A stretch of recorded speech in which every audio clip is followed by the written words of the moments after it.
వేదనలో ఒంటరి బ్రతుకులో నీవే నా ఆశ్రయము.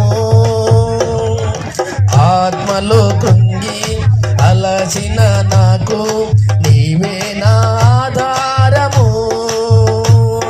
నా వేదనలో ఒంటరి బ్రతుకులో నీవే నా ఆశ్రయము.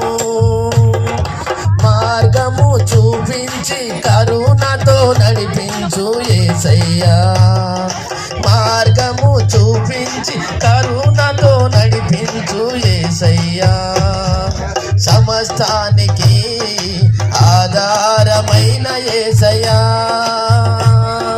కృపతో నన్ను జ్ఞాపకము చేసుకోవయ్యా. సమస్తానికి ఆధారమైన యేసయ్యా.